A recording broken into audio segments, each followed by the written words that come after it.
तो प्यारे साथियों, आप सभी का स्वागत करता हूं अपने एमआरएस स्टडी परिवार में। तो आपको मैं जो है human resource development and organisational behaviour जो है मैं पढ़ा रहा था। तो इस सब्जेक्ट्स में मैंने जो है आपको ट्रेनिंग के बारे में बताया कि क्या होता है ट्रेनिंग और डेवलपमेंट। किसी भी एम्प्लॉय को नए स्किल्स सिखाना या नए नॉलेज देना, ये एचआर मैनेजर का काम होता है, ताकि ऑर्गेनाइजेशन में जो भी बेनिफिट्स हैं उसमें और प्रोडक्टिविटी लाया जा सके और नए नए टेक्नोलॉजी का यूज करके काम किए जा सके, ताकि जो ऑर्गेनाइजेशन है वो बंद ना हो, वो ऑर्गेनाइजेशन अपने तौर तरीके से चलता रहे। तो इसके 5 प्रोसेस है। पहला प्रोसेस है assessment of training needs and resources, मतलब ट्रेनिंग की ज़रूरत क्यों है और कौन कौन से रिसोर्सेज चाहिए उस ट्रेनिंग के लिए, ये सबसे पहले पता लगाया जाता है। उसके बाद ये देखा जाता है कि किसको ट्रेनिंग की ज़रूरत है और कौन ट्रेन करेगा, इसको भी जो है देखना पड़ता है। और उसको कैसे, ट्रेनर को कैसे मोटिवेट करना है और ट्रेनीज़ को कैसे मोटिवेट करना है ये। फिर ट्रेनिंग का जो प्रोग्राम्स है और जो मटेरियल्स हैं उसको कहाँ से लेंगे, कैसे उसका यूटिलाइजेशंस करेंगे, किस तरीके का उसका डिजाइनेशंस होंगे ये। और उसके बाद ट्रेनिंग का डिलीवरी दिया जाता है। और जब ट्रेनिंग का डिलीवरी का मतलब क्या, कि मान लो कि किसी को कंपनी में अगर कोई काम कर रहा है, उसको ऑटो कैड जो है सिखाना है, एचआर का काम है ना। जितने भी एम्प्लॉय है उसको ऑटो कैड सिखाना है। तो ऑटो कैड सिखाने वाला एक बंदा होगा जिसको ट्रेनर कहेंगे, और जो सीखने वाला होगा उसको ट्रेनीज कहेंगे। तो जो ट्रेनर अपनी नॉलेज को ट्रेनीज के साथ शेयर करेगा और बताएगा कि देखो भाई, बिल्डिंग का प्लान ऐसे बनता है, रोड जो है ऐसे बनता है, 3D मॉडलिंग इस तरीके से बनता है, ये चीज़ें जो बताता है वही हमारा ट्रेनिंग का डिलीवरी कहा जाता है। ओके, उसके बाद आता है, जैसे ही आप ट्रेनिंग दे लिए तो उसमें कई सारे प्रोसेसेस होते हैं, और जब ट्रेनिंग खत्म हो गया तो एक इवोल्यूशन किया जाता है। इवोल्यूशंस का मतलब सिंपली कह सकते हैं कि एक तरीके से छोटा सा स्मॉल टेस्ट, जिससे ये पता चलता है, या फीडबैक, जिससे ये पता चलता है कि कौन ट्रेनर कितना अच्छा से समझाया है, या ट्रेनीज जो हैं, जो सीखने वाले हैं, वो कितना सीख पाए हैं। ये जो है यहाँ से क्या होता है, पता चलता है। अगर करेक्ट तरीके से प्रोसेस का यूटिलाइजेशन किया गया हो तो उसका जो इम्पोर्टेंस होता है वो ये होता है कि एम्प्लॉय का जो ग्रोथ होता है वो बहुत अच्छे तरीके से होता है। बट अगर ट्रेनिंग और डेवलपमेंट अच्छे तरीके से नहीं किए गए, एक प्रॉपर प्रोसेस के थ्रू नहीं किए गए हैं, तो उसका जो रिज़ल्ट है ना, उसी तरीके से एढ़ा पेढ़ा टेढ़ा जो है आपका आता है। ये चीज़ जो आपको ध्यान रखना है। यहाँ पे कुछ पॉइंट्स हैं जो कि आप इसको गो थ्रू कर सकते हो। अगर आप इस नोट्स को पढ़ते हो तो आपको जो है कुछ पॉइंट्स हैं जो कि एक्स्ट्रा हैं, जो कि बताने लायक नहीं है, बस एग्जांपल के तौर पे आपको जो है समझाया गया है। जैसे यहाँ पे एग्जांपल के तौर पे देखो, एक अमेजोन कंपनी है, आपको अच्छा से पता होगा, या फ्लिपकार्ट कंपनी ले सकते हो। तो this is successfully e commerce company has committed to up skilling more than 3 lakh of its own employee. Amazon's upskilling 2025 plays it meant to provide workers with the training that they need to secure new and high growth job and features. कई सारे futures, growth futures में हो सके इसके लिए। तो कोई भी कंपनी अपनी बेनिफिट्स के लिए एम्प्लॉय को क्या करता है, ट्रेन करता है, ताकि उस कंपनी का ज़्यादा से ज़्यादा क्या हो सके, बेनिफिट्स हो सके। और भी कई सारे प्रोग्राम्स जो है कंपनी के द्वारा, अलग अलग कंपनीज़ के द्वारा जो है प्रोवाइड किए जाते हैं। जैसे अमेजोन के द्वारा machine learning university, Amazon technical apprenticeship, है ना, user experience design and research apprentice, इस तरीके से कई सारे प्रोग्राम्स होते हैं। तो उसी के बारे में यहाँ पे जो है डिटेल में बताया गया है, दिया गया है अलग अलग कंपनीज़ के द्वारा, जो कि एग्जाम्पल के तौर पे आपको दिया गया है। अब यहाँ पे 6 ह्यूमन रिसोर्स स्किल्स मैं यहाँ पे बात करने वाला हूँ, जो कि आपको आने चाहिए, या फिर अगर आते हैं तो अच्छी बात है, नहीं आते हैं तो कोई ज़रूरी नहीं है। बट अगर आप इन स्किल्स को प्राप्त कर लेते हो, कोई भी एक स्किल्स को या 2 स्किल्स को या 3 स्किल्स को, तो डेफिनेटली आपके जीवन में वो आपका एक इम्पॉर्टेंट रोल निभाएगा। पहला है payroll administration. Payroll administration में क्या होता है कि जो HR प्रोफेशनल्स होते हैं with payrolls administration skills can be desirable job candidates. Payrolls administration skills जो होता है ये इंक्लूड करता है payroll software, understanding how to discuss wages, benefits, bonuses and employ and releasing funds for payroll. Payroll जो है एक इम्पॉर्टेंट कंपोनेंट है हमारा बिजनेस का, जिसमें एम्प्लॉय को जो है कंपनसेशन दिया जाता है उसके कि वो मोटिवेटेड रहे और वो प्रोडक्टिव काम कर सके। इसलिए बिजनेस में ये क्या होता है, एक इम्पॉर्टेंट रोल निभाता है। उसके बाद आता है एम्पैथी।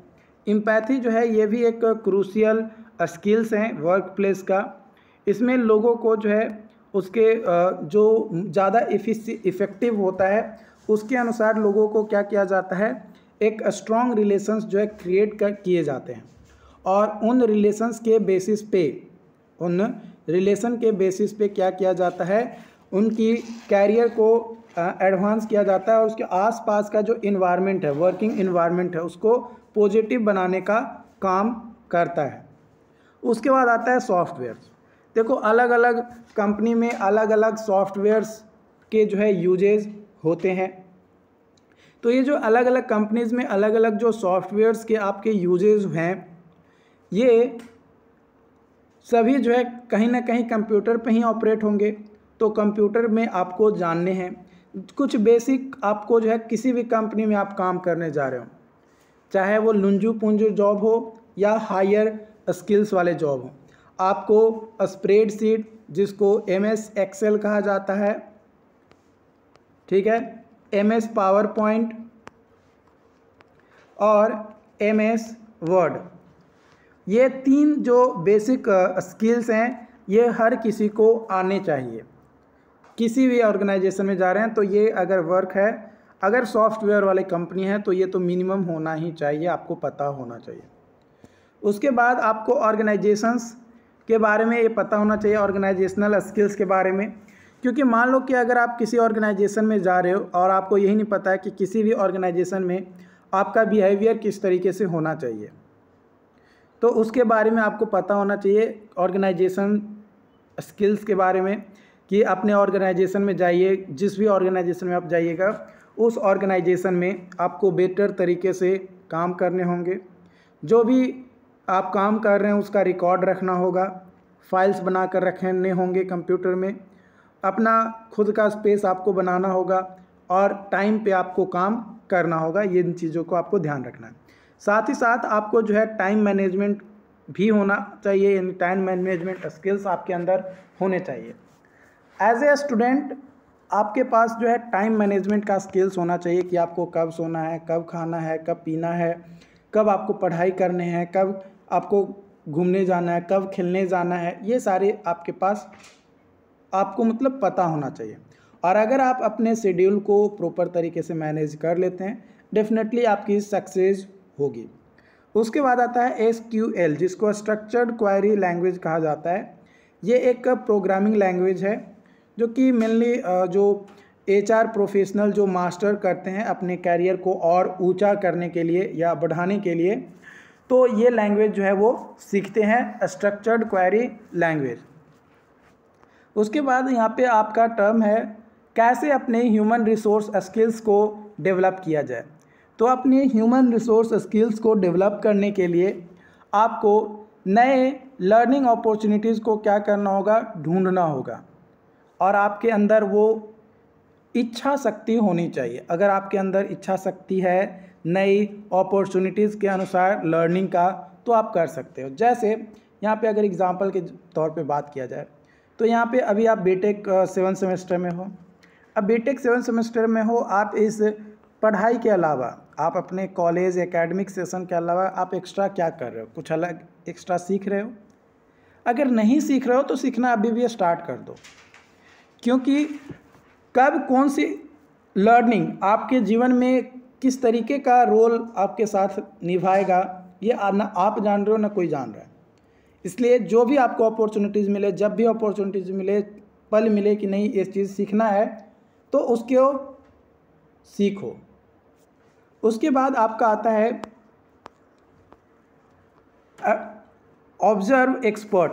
मान लो कि कोई एक्सपर्ट है किसी चीज़ में और वो कुछ गाइडेंस दे रहा है, अपने स्किल्स, अपने कैरियर के बारे में कुछ बता रहा है, तो उनकी बातों को सुनो, समझो और अपने अनुसार उसको काम करने की कोशिश करो।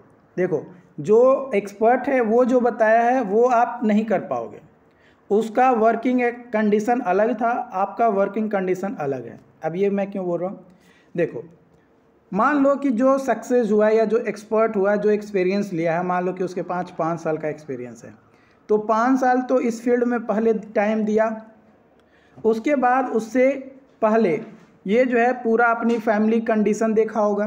हो सकता है कि मिडिल फैमिली से हो, लोअर मिडिल फैमिली से हो या रिच फैमिली से बिलोंग करता हो। तो आप अपने अनुसार उसको कंपेयर करो और जो चीज़ उसकी बातें आपको अच्छी लगे उस बातों को अपने अनुसार यूटिलाइज करने की कोशिश करो। ज़बरदस्ती मत थोपो अपने ऊपर, बस ट्राई करो। ट्राई कर सकते हो आप, ज़बरदस्ती करोगे नहीं होगा, आप ट्राई करोगे डेफिनेटली वो आपको हेल्प करेगा। ओके, उसके बाद कुछ एडिशनल एजुकेशंस जैसे जो एक्स्ट्रा लर्निंग स्किल्स वगैरह हैं, मास्टर डिग्री हो गए, जैसे देखो अभी क्या है, आपको जॉब लेने हैं, ठीक, तो जॉब लेने के लिए मिनिमम क्या था कि भाई 10th पास होना ज़रूरी है। अब मान लो कोई बंदा 10th पास हो गया, अब उसको लगता है कि यार 10th पे तो हम जॉब ले ही लेंगे, थोड़ा 12th भी चलो कर लेते हैं। अब 12th कर लिया तो ये क्या किया, 10th पे इसको तो जॉब मिल गया, लेकिन ये 12th पे क्यों गया, क्योंकि ये अपने स्किल्स को, अपने एजुकेशंस को क्या करना चाहता है, एडअप करना चाहता है। जो भी इसने पढ़ा है उसमें और एक्सपेंड कर रहा है अपने एजुकेशंस को। अब मान लीजिए 12th कर लिया और जॉब लगा हुआ है, ये डिप्लोमा कर लेगा या बीटेक कर लेगा, फिर एमटेक कर लेगा, तो ये अपने स्किल्स को, अपने जो एजुकेशनल कैरियर है उसको क्या कर रहा है, बढ़ा रहा है। तो वो भी आपको करना ज़रूरी है। उसके बाद आपको जो है दूसरे HR प्रोफेशनल्स के साथ आपको क्या करने हैं, कोलैबोरेट करने हैं, यानी मिलने हैं, उनसे बातें करनी है, उनकी प्रॉब्लम्स, उनके काम करने की तरीक़ाएँ, इन सभी चीज़ों को आपको क्या करना है, गौर करना है, समझना है और जानना है। वही चीज़ यहाँ पे जो है लिखा भी गया है, आप यहाँ पे देखेंगे तो collaboration can help you learn new skills and procedures from similar professionals in your industry. Collaborative projects also can teach skills like communication, teamwork, active listening, empathy, which can benefit you in a HR job. Consider working and with other HR professional or collaborating with HR students if you are still in your college program. अगर आप अपने college programme में हैं तो as a HR students के तौर पे भी जो है आप काम कर सकते हैं। HR स्टूडेंट्स के तौर पे मतलब as a CR class representative के तौर पे आप काम कर सकते हैं। अपनी बातों को हमेशा रिप्रेजेंट कीजिए, लोगों को मैनेज करने की कोशिश कीजिए, इससे आपको एक नई स्किल्स डेवलप आपके अंदर होगा कि किसको से कैसे बात करनी है, किसकी बातें कैसी सुननी है ना, किसके सवाल का जवाब देना है कि नहीं देना है, ये स्किल्स आपके अंदर जो है डेवलप होगा। ओके, उसके बाद आपका है ट्रेनिंग नीड्स असेसमेंट। ट्रेनिंग का जो है असेस करने की ज़रूरत क्यों पड़ती है। ट्रेनिंग नीड्स असेसमेंट, असेसमेंट मतलब उसका इवेल्युएशंस करना। Indicates and employ current skills and competency level. ये ट्रेनिंग नीड्स असेसमेंट इसलिए किया जाता है ताकि जो भी एम्प्लॉय जिस ऑर्गेनाइजेशन में काम किया जा रहा है उसका करेंट स्किल्स क्या है। मान लो कि एक राम एम्प्लॉय है, हमारा जो MRS स्टडी चैनल है इसमें, या MRS स्टडीज, ये जो हमारा ऑर्गेनाइजेशन है इसमें। अब इसमें राम का काम क्या है? वीडियो एडिट करना। क्या काम है इसका? वीडियो एडिट करना। अब ये जो राम है इसका काम है वीडियो एडिट करना। अब ये आया, ये नॉर्मल पहले वीडियो एडिट करता था बस, और अब मान लो कि इसका ये स्किल्स में इम्प्रूवमेंट चाहिए, तो हम अपने HR मैनेजर को बोलेंगे। हम एम्प्लॉयर हैं तो हम HR मैनेजर को बोलेंगे, देखो भाई ये राम का स्किल्स तो ठीक है, बट इसको और अपग्रेड करो, नए जो टेक्नोलॉजी है उसके अनुसार इसको अडॉप्ट करो। अब ये जाएगा HR मैनेजर और इसको बोलेगा कि भाई तुमको जो है 10 दिन की ट्रेनिंग हम देते हैं, आप वीडियो एडिटिंग जो है अब आप क्या से करो? लैपटॉप में करो। पहले आप मोबाइल फ़ोन में वीडियो एडिट कर रहे थे, अब आप लैपटॉप में करो। आपको जो है हमारी टीम जो है आपको क्या करेगी? ट्रेन करेगी। तो वो ट्रेनिंग लेगा और उसके बाद वीडियो एडिटिंग जो है लैपटॉप में सीखेगा और एकदम ज़बरदस्त तरीके से खूबसूरत फूल लगाएगा, है ना। आसपास में आपको जो है दिखाएगा कि कैसे ट्रेनिंग करवाए जा रहे हैं, और जो भी चीज़ें हैं, पिक्चर्स आपको प्रॉपर फॉर्मेट में जो है दिखाएगा, क्लियर दिखाएगा, मतलब एकदम बेहतर तरीके से। जैसे मूवी देखते हो ना, अगर नॉर्मली शूट कर लिया जाए, जिस तरीके से शूट होता है उसी तरीके से अगर आपको रिप्रेजेंट कर दिया जाए मूवी को आपके सामने, तो आपको भद्दा लगेगा कि यार ये क्या कर रहा है, हुलूल जुलूल काम कर रहा है। लेकिन उसी को जब उसको प्रॉपर तरीके से आपका एडिट किया जाता है, VFX लगाए जाते हैं, ग्रीन स्क्रीन्स को रिमूव का यूज़ करके रिमूव किए जाते हैं, तो प्रॉपर तरीके से जब एडिटिंग हो जाती है तो उसके बाद आप जब मूवी देखते हो तो लगता है कि वाह मज़ा आ गया देख के। तो वही चीज़ यहाँ पे भी है। एम्प्लॉय के स्किल्स को इम्प्रूव करने के लिए असेसमेंट करना ज़रूरी है। जैसे आपके कॉलेज में भी आपका असेसमेंट किया जाता है। आपका असेसमेंट कैसे किया जाता है?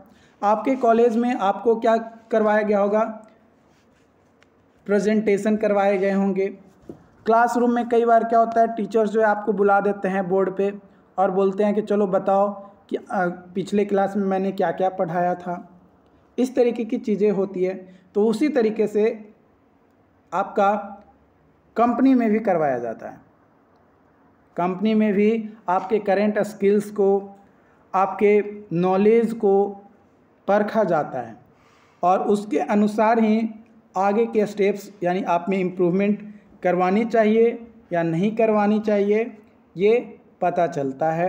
और HR उसके अनुसार क्या करता है? एक प्लान अपना तैयार करता है और उस प्लान के अनुसार आपको बेहतर रिजल्ट प्रोवाइड करता है। ट्रेनिंग की ज़रूरत है तो ट्रेनिंग आपको जो है प्रोवाइड करता है। उसके बाद आता है एम्प्लॉय ट्रेनिंग। एम्प्लॉय ट्रेनिंग जो है ये ऑर्गेनाइजेशन के ग्रोथ के लिए और सक्सेस के लिए बहुत ज़्यादा ज़रूरी है, क्योंकि अगर किसी एम्प्लॉय को ट्रेनिंग नहीं दिया जाएगा तो उसका जो नॉलेज है वो आउटडेटेड हो जाएंगे।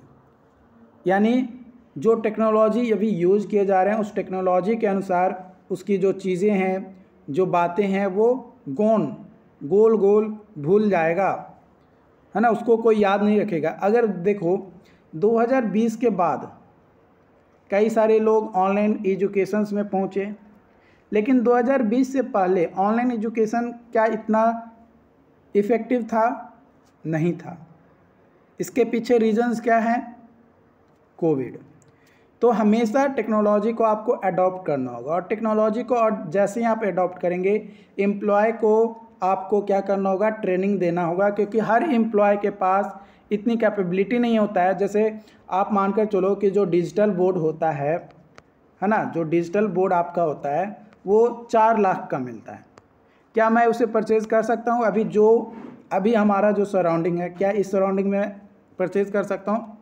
इम्पॉसिबल है। अभी जो हमारा आसपास का जो सराउंडिंग है उस कंडीशन में इम्पॉसिबल है। लेकिन कुछ वैसे भी एजुकेटर्स हैं या बहुत सारे एजुकेटर्स हैं जो क्या कर रहे हैं, 4 लाख इन्वेस्ट करके डिजिटल बोर्ड पे पढ़ा रहे हैं। तो उसकी क्या कैपेबिलिटी है वो उसके अनुसार। अब मान लो कि मेरे ऑर्गेनाइजेशन में चलो मैं 4 लाख लगा कर एक डिजिटल बोर्ड भी ले लिया, ठीक। अब मुझे चलाने ही नहीं आएगा कि डिजिटल बोर्ड का यूज कैसे करना है, तो हमें कहीं ना कहीं तो सीखना पड़ेगा। अब जहाँ भी हम जाएंगे सीखने के लिए तो एक ट्रेनर होगा, वो हमें सिखाएगा कि कहाँ पे क्या यूज करनी है, कैसे यूज करनी है, तभी तो सीख पाएंगे ना। तो उसी तरीके से किसी भी ऑर्गेनाइजेशन में यही काम होता है। अगर ग्रोथ चाहिए ऑर्गेनाइजेशन का और ऑर्गेनाइजेशन बेहतर तरीके से काम करे तो उसके लिए आपका एम्प्लॉय को ट्रेनिंग देना बहुत ज़रूरी है। कई तरीके से जो है एम्प्लॉय को ट्रेनिंग दिया जाता है, विजुअल लर्निंग के थ्रू, है ना, उसको जो है दूसरे जगह भेज दिया जाता है, या और भी कई सारे तरीके होते हैं। देखो, जो ट्रेनिंग दिया जाता है इसका मेन मकसद यही होता है कि भाई कंपनी को और आसमान तक, बुलंदियों तक पहुंचाया जा सके, यानी उसकी जो कैपेबिलिटी है, जो भी प्रोडक्शन का रेट है वो उसको और बढ़ाया जा सके, प्रॉफिट को और बढ़ाया जा सके। और जो भी ट्रेनिंग दिए जाते हैं ना, उसका एक टाइम लिमिट होता है कि आपको इतना दिन तक ही जो है ट्रेनिंग करने हैं, इसके बाद आपको जो है ट्रेनिंग नहीं करने हैं। इसके बाद आपको क्या करने हैं, यूटिलाइज करने हैं अपनी आइडियाज़ को, जो भी आपने सीखा उसको पे प्रैक्टिस करनी है, आपको काम करनी है।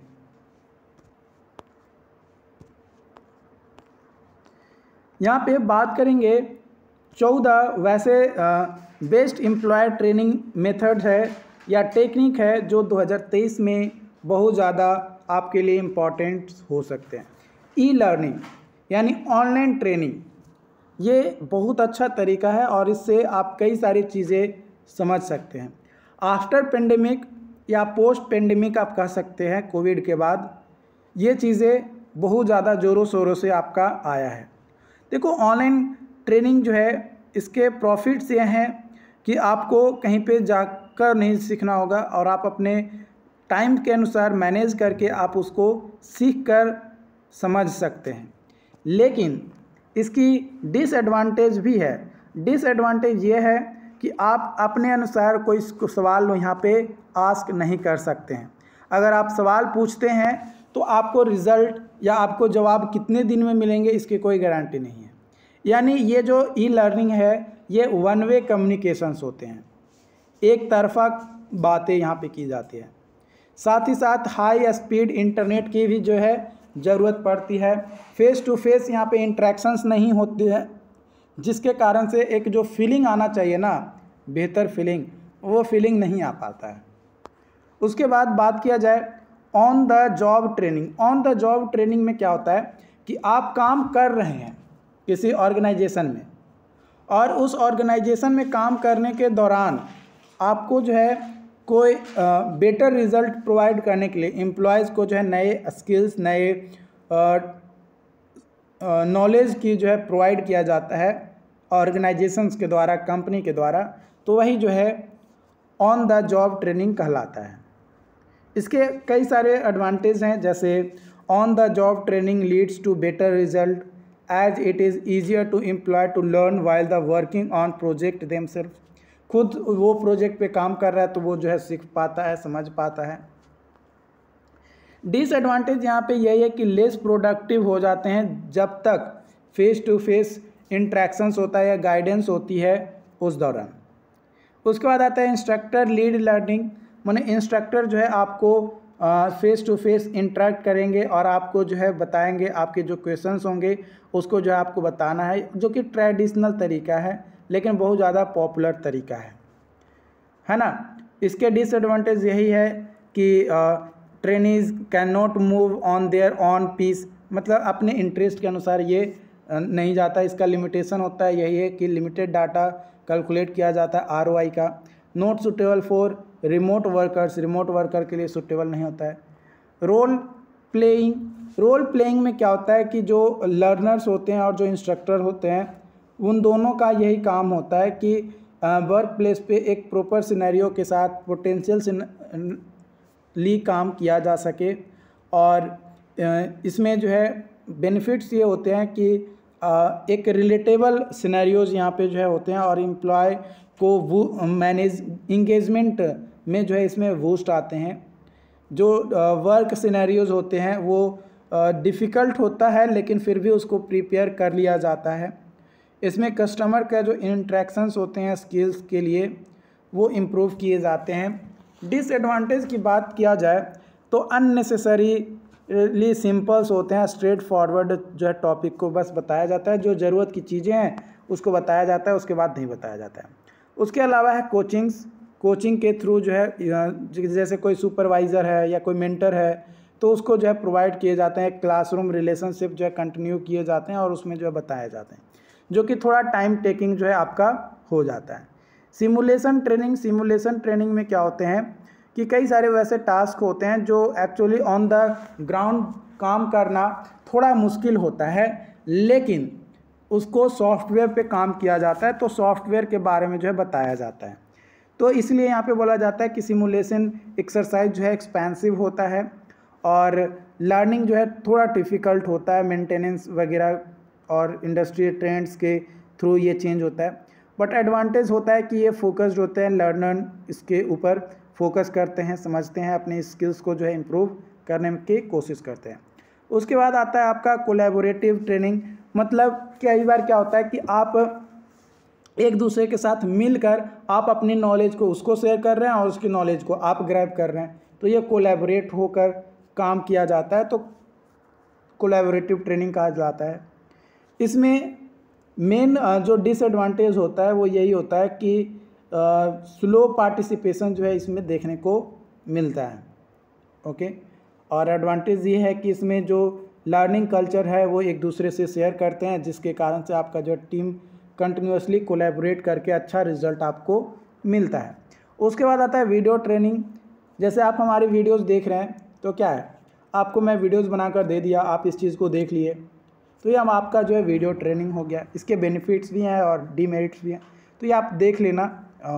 तो इस तरीके से क्रॉस ट्रेनिंग, जॉब शैडोइंग और case studies, P2P learning, spaced learning, ये जो है आपका गैमिफिकेशंस हो गया। तो ये जो है आपके दिए गए हैं जो कि आपको समझने हैं। इसका नोट्स तो आप लोगों को दिया गया है, तो आप नोट्स के थ्रू जो है आप रीड कर सकते हो। बाकी अगर कोई डाउट्स आता है तो आप हमें ज़रूर बताना, ताकि आपकी प्रॉपर बेहतर तरीके से हेल्प किया जा सके। चैट बॉक्स में मुझे ज़रूर बताना कि आपको कैसा लगा। अगर कोई डाउट्स आता है तो ज़रूर बताना। Okay, thank you so much.